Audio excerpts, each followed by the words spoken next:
Welcome back to the Winner Circle. I'm here today with Bill Anderson. He's with Mattermost. Mattermost is super cool. So this is the technology you never knew we had. It's secure collaboration for defense departments, governments, spies, all that cool stuff. So we're going to talk to Bill about that and about the win for their big innovation award. So Bill, welcome to the Winner Circle and congratulations on the win. Thanks, Russ. And sorry, I can't talk about the spies. We'll have to hang up. That's classified. Yeah. I'll have to hang up. Yeah. Well, so I've given a very, very broad picture. There's so much tech into this. I've been in telecom forever and in communications forever, and we barely scratched the surface of this stuff, and we had special departments to deal with most of these people. Tell us a little bit about Mattermost and what you guys are doing. Company's been around about 10 years and sort of took off when COVID happened and people had to go work from home. And we'd been there. We'd been preparing the platform for years before that. And all of a sudden, the question was, where do we work? But more than that, the sort of more insightful question is like, how do we work? What are we doing? What are we trying to achieve? What does work actually look like today? And part of the answer is, well, it's still about people. We talk to each other, but we're a technology integrated society, and most of our workflows are technology integrated. And so the platform really focused on how do we bring together, streams of information, security, the ability to control your own data, integrations with AI systems more and more in the last couple of years. We've added a lot. The ability to share information outbound, the ability to integrate and run in your Microsoft environment. A lot of folks, of course, in the enterprise run Microsoft platforms. So our stuff is integrated with their stuff. So if you're using Microsoft for authentication, you don't need something new. You just plug that in as the front door to authenticate your users into Mattermost. And so the question became sort of like, how are we going to increase productivity among people who aren't in the same physical workplace anymore? By the way, people use this in physical workplace too. You may have to go to the office, but you go to work in Mattermost. Right. Why? Because the guy I want to talk to in the marketing department is one floor down. I'm not necessarily going to get up off my desk and walk down a flight of stairs and talk to him. I'm going to say, hey, Bob, where's the new report? And bing, he gets the message. But you can do so much more. Like, take it to an extreme. We run, or our customers typically run, really, really complex workflow practices. What I might be doing is sitting here running sort of logistics for, the Air Force. And I'm moving planes around the world. By the way, the Air Force is one of our customers. So we're moving planes around the world and we're dealing with, 27 different topics around diplomatic issues and cargo issues and logistics and maintenance and crews and so on. And all that stuff has to come together somewhere, be updated, be kept up to date live. And then humans make decisions. Can I move the flight? Can the flight go from here to there? Are there issues? Okay, there's issues. How do I deal with them? Well, they deal with them in the platform. And I might message a team. I might receive an inbound feed from a threat detection software tool. So we do lots of partnership with third-party software tools that bring in information into the platform. And then you feed the whole thing through AI. And I might be, for example, responsible for one aspect of logistics for these flights that we're handling, but I'm new. Military in particular is really staffed largely by 18 to 25-year-olds. So these folks, they don't know everything. They see an incident come across their screen. It says there's an issue at the landing site that we're taking this plane to. What do I do? Well, what they do is they ask the AI. Right. So built into Mattermost, there's a little companion part that you can talk to. And it's, in this case, the customer's own proprietary self-hosted LLM that's been tuned with all the keywords and the lingo and the jargon and so on that they use in their field. And this 22-year-old who's like third month on the job goes and says, I'm seeing this. What do I do? The AI will say, well, here's our standard procedure for dealing with it. Would you like me to kick off, an operational workflow, which has got all the steps and connectivity and tools and people and documents and so on that you need? And the 22-year-old says, yes, please. I need help with this. And so the platform's really that sort of thing, taken to that level of sophistication where technology is just increasing speed, accuracy, sort of velocity and confidence among the humans that are still making the decisions. Yeah, well, and I think you brought up a good point, which it's so interesting how voice and natural language has transformed the interface into these platforms. I think we first saw it with smart speakers, at least in the consumer space, and now we're seeing it with AI as we're talking to data, and we're Hmm. talking to databases in natural language, and that's really, to me, that's almost the magic. Is that we always had this data. We just didn't have a way. We had tools to access it, but we didn't maybe have the expertise and the processes and the resources, the time to go do all that stuff. And with AI, the natural language interface to it it gives you that business perspective, kind of like you're saying, is you have all these conversations and data coming into this tool. You need something on top that's kind of interpreting it and looking at it from an intelligent perspective, right? Yeah. And it's what's funny is we're getting this emergent property of what appears to be intelligence coming out of large language models. By the way, they're not intelligent at all, Right. right? They're They're just predictive. really, yeah, they're really interesting interpolative tools. They look at all the data in a multi-dimensional space that they've ever seen. The way that words are strung together in sentences around a particular subject area. And then they have this uncanny ability to reproduce English or whatever your natural language is output that interpolates what it's seen before. Now, they can't create, right? And they can't really decide, but boy, are they good at helping the people who are doing those things. So Yeah. instead of spending 20 minutes or an hour writing a report, I can simply if I go into Mattermost and I say, tell me give me a summary of what's been happening in our customer feedback channel. So we have sales reps around the world and they're dealing with all sorts of different customer inputs. I'm having problems with this. I'd like this. I need more of that. Well, I could read for a couple of hours or I could just ask. I It's uncanny. I wish I was in a product role now with AI. I've been in product kind of management roles before, and you learn so much by talking to customers, looking at feedback, looking at how they're interacting with your product, and you never had enough time to do it. And every time you did it, you uncovered something that was so impactful. It changed the way you marketed. It changed the way you built the product, a feature, something. And so, like in your experience, it must be amazing to be able to go into the AI and say, yeah, what are the common themes of the community feedback or our last customer service calls or whatever? It's getting better. There's a lot of stitching together of these different tools, and they're not all integrated. Of course, Yeah, I'm using Microsoft Copilot for one aspect of our business, it might not be tied into my Jira or right. Confluence system or my customer support software. So, how do you bring all those bits together? Well, it's easier than ever with as we know, with MCP connections and everything else that we Exactly. can do. Yeah. So Actually, that's the exciting news. By the way, we're deploying MCP next month, so that's it starts to ship next month. yeah, and that's for anybody that's not know. That's basically bringing in data from other tools, right? So you're connecting these disparate pools of information into one kind of common network pool. So you guys are really focused in on, so you have this collaborative secure communication dashboard AI platform. That's awesome, right? And it's not UCAS anymore because it's beyond communications. It's really collab. You've got the data, you've got the voices, you've got an AI in there. But we often, we always think about secure tools like this as being encrypted, and encryption is getting harder and harder to combat as we get closer to quantum. And I think that kind of leaves out a lot of the threat framing. Mm. It's just when we only talk about encryption, you're like, oh, that solves it all. What are we missing when we kind of only talk about encryption? I don't know if our team briefed you in advance about my background. I've actually got a PhD in cryptography. I am actually I could talk about this subject all day. Perfect.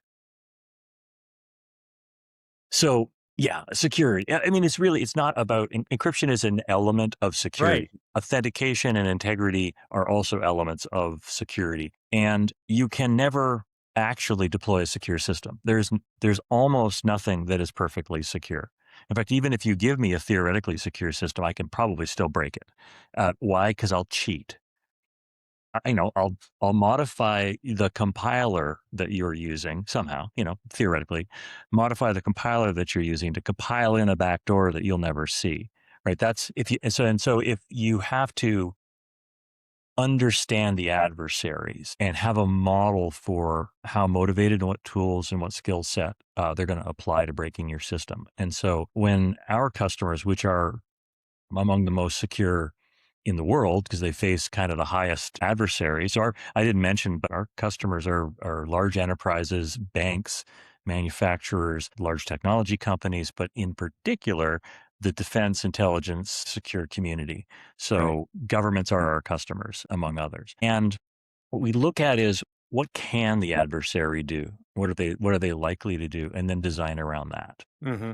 And so in our systems, for example, they come with end-to-end protections.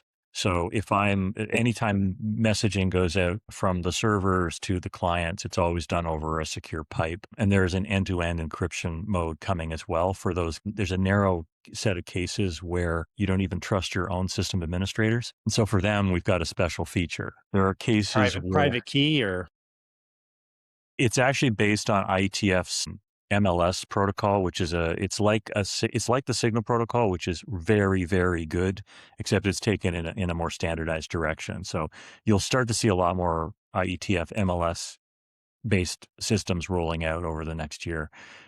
So it lets you trust that the message that you send is going from you and your device only to the single person or group of people that you mean them to go to. It's encrypted and decrypted only at the endpoints. You can't decrypt it in the middle.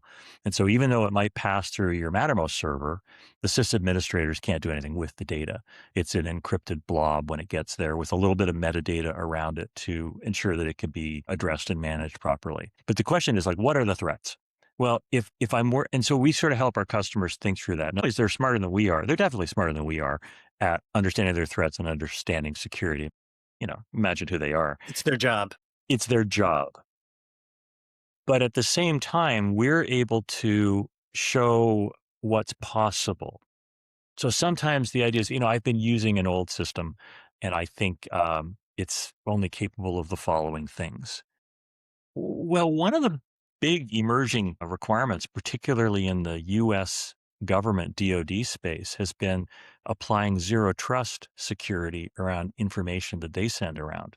What that means is effectively, I know who I'm sending it to before I send it. It's encrypted only for them typically, or it's accessible only to them. Encryption's a side point. It's accessible only to them. It's accessible only to them under certain conditions, and I can define what those conditions are.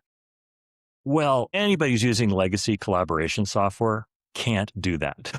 Those systems just don't do it. No. We can. So one of the big features of the platform, the Mattermost Enterprise Advanced Platform, is zero trust control. So we have attribute-based access controls where our customers can define these really, really sophisticated rules around who gets to do what and under what circumstances. And so an example of a rule might be, I must be a member of a particular program. I must have a clearance of a certain level, a clearance for a particular program, and I need to have a device that's issued by the government, and it needs to be physically on a known network. That's the only way that I can get in to read the material related to that program today. Tomorrow, I'm off base, can't get in. I come back the next day, I can get in. Next week, my clearance goes up for review. So it's put on hold. I don't have the, let's call it the program Orion clearance tag associated with my user account. I can't get in. Next week, it gets added again and I'm back in. And so it gives this incredibly sophisticated and dynamic way of ensuring that we're only sharing data with the right people. So why would you do that? Because most of the really big bad breaches have come about because they didn't do that. When WikiLeaks happened, it was because one individual could download all of the information about State Department cables. Probably a bad idea. Instead, what they should have been able to do is download what they were allowed to see at that moment under those particular circumstances. And it would have been far, far more limited. Having these conversations with our customers, we get to sort of reveal to them, yeah, you can do chat and messaging. And sure, that's what you want. And you want to, do audio calls and screen sharing. We do all that. With partners, we do video as well. That's just a tiny fraction of what you need to get your job done. Let's talk about security. Let's talk about automated workflows and integrations and bots and AI and, reaching out to other systems through model context protocols. And their eyes get bigger and they're bigger. And they're like, we could do that? Absolutely, you could do it. Could we do that with end-to-end encryption? Absolutely. What about post-quantum? And that's a really interesting one. So for the audience that doesn't know, Industry's been working on quantum computers. They do computation differently. It turns out that one of the things that this different computation is going to be really good at is breaking the encryption that we're using today, because it can solve a particular numerical problem or a type of numerical problem really, really fast. So what that means is that the encryption that the internet's based on today is going to be insecure at some point in the future. Okay, no problem. Why don't we just wait till the future? The bad news is, because the adversaries are recording everything now, those encrypted streams that they can't read, and they're storing them, and they'll get back to them when they've got a big enough quantum computer. Governments and large entities that need to think long term today need to be deploying post-quantum encryption today as well, because their secrets need to last for 20, 30, 50 years. And if a post-quantum computer is big enough and it appears on the scene in the next 10 to 20 years, well, then there's a problem for our prior. Yeah, I hadn't really thought about that as if you've got data from the old way, you just go at it. And it's like, it's still worth money, right? If you have an old stock, it's still worth money. And if it's sitting in a bank somewhere. yeah, and governments in particular typically have secrets that they need to keep for 50 years. Yeah. So those types of secrets will have value for a long time, so they need to be protected now. So you talked about your customer types, and I've dealt with a lot of those, most of those, almost all of those throughout my career too. And it's interesting, but you also kind of flip it and you have experience with the other side of it, right? With the bad guys. Who are the most common kind of threat actors that you're seeing? I mean, we hear about everything in the news, but I mean, is it mostly nation states, insiders, criminals, hackers? It is the ones that we worry about the most are nation states. Why? Because we know they're active. We know what has been attributed to certain nation states, not always guaranteed that it was them, but people who know are sure. And what we see them doing is a group called Salt Typhoon, or they go by various names under that moniker, that has been showing a lot of interest in getting inside communications infrastructure in the Pacific. And they've tipped their hand a few times and sort of given a few things away. The techniques that they're using are very patient and very, very sophisticated. So they're in this for the long term. Okay, so then we think ahead, well, why would they be doing that? Well, if there was an incident in the Pacific, South Pacific, wherever, it would be advantageous to one side if all communications back to mainland United States were shut off for a while. It makes coordination of a response more difficult. That's exactly what they'd want to do. So obviously there are criminals and there are hackers and there's kids that are just having fun, and they factor into common hygiene around our security. But the folks that our customers worry about are typically nation states. And so what they need to do is way above and beyond what you and I need to do to stay secure. Number one is that they need to have their own self-hosted infrastructure.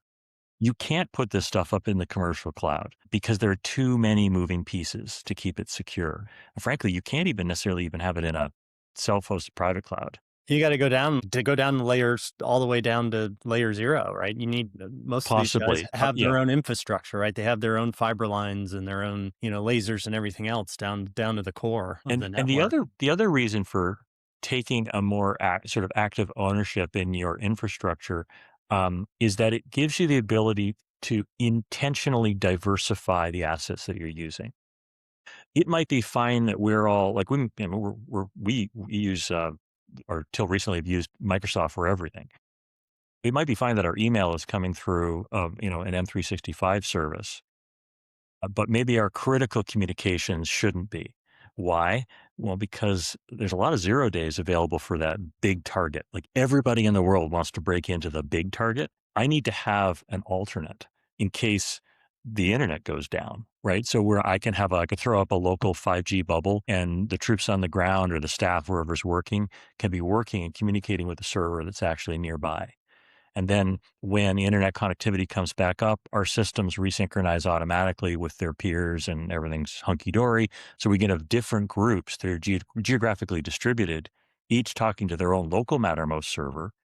When they have network between them, they're talking with each other. When they're isolated, they're still working, right? They still got all the tools that they need locally. And sort of it gives you the most resilience in a network that's potentially contested. So your problem is so interesting because we all deal with it in a little bit. A lot of us deal with it in a little bit of way. On our phones, we've got kind of online, offline mode. We've got pictures that we maybe want offline or documents that we maybe want offline on an airplane or something or podcast. And then you have kind of that stuff that's in the cloud. Your customers are moving between these zones very, very rapidly. I mean, if you're in the defense space, right, these guys are in an office 1 hour, in a plane the next hour, in a foreign country the next hour, back in a Jeep, and you're talking about spinning up a 5G network like It's no it's big deal. nothing. It's no big deal. No, seriously, So there are a bunch of vendors that do a great job of that. no, I know. So I'm wondering, kind of in practice, so you've got this Mattermost platform. You need to have a Mattermost server, with that troop, I would imagine, or with that pod somewhere nearby so that 5G network can access it. So in practice, are these living in Jeeps and trucks nearby? Or are they living in Small airplanes boxes. overhead? Yep. Small boxes wherever they can fit. Yeah. So these are server sort of kits. They're offline versions. There's something called Azure Local, for example, which Hmm. is Microsoft Azure cloud infrastructure, but in a box. Google's got something called, I think it's GDC, Google Distributed Cloud, in a box. Oracle's got something, same thing, the local instance. So it's got the tool set for like just being the infrastructure. And then Mattermost is in there probably with a bunch of other stuff to be the applications that people use. And they're disconnected. They work just fine. And when they reconnect, they synchronize and do what they Yeah. need to talk to the rest of the world. What we've really seen, and it's been really interesting in the last 20 years, everything used to be self-hosted. There was no cloud, right? We started off, of course, it's in our back room somewhere and our IT guys take care of it. Cloud came along and really changed the economics, right? By having the best experts in the world running these systems, starting with AWS, suddenly we had scalability, we had speed, we could scale up and down on demand. The cost was lower than running it ourselves. And so everybody stampeded to the cloud. And I think justifiably so. It was a really, really excellent solution. However, now that we've deployed so much to the cloud, the pendulum is starting to swing back the other way. When we realize like there's sovereignty questions as well. Yeah. Whose country is that cloud in? And so if I'm running in a different country, can the other country subpoena my records? Well, yes, they can. That might not be okay if you're a government and not the government that controls where the cloud is. So now governments are saying, hey, wait a minute. We need to think about this. Should we be putting our citizens' data in somebody else's jurisdiction? No. And so the pendulum's swinging back to how do we actually bring this back and have control of it ourselves? Yeah. It's so interesting. That whole model's been around for a while. In the marketing world, we faced that too, because we were looking at selling corporations cloud computing services, and they were starting to ask those questions early on, especially about financial data and kind of customer records. The other thing I was thinking about with Mattermost, and especially just AI in general, it's not even related to Mattermost, is we're coming into, I call it it's 2025 was definitely the year of AI. I think 2026 is the year of the chief AI officer, because I think we'll have a chief AI officer in every boardroom now. But in terms of feature set, it seems like it's going to be the agentic AI year where that really takes off. And I think that starts to do some interesting things inside of what your platform has. But it also means that you've really got to put some thought into guardrails around kind of these agents and what they can do and see. How are you guys approaching kind of that agentic AI, you know? Yeah, as a security guy, when we started working on this, that was one of my first thoughts is who's allowed to see what? And I don't want to be leaking data. For example, one of the general scares is if my employees are talking to a cloud-based AI, what's the cloud-based AI learning about our data? And some of the protections are purely contractual, right? Which is, well, we see all your queries. We just don't use them to train our model. Like, I'm like, wait, go back a step. You said you see them all, right? Yeah. So you're reading So them.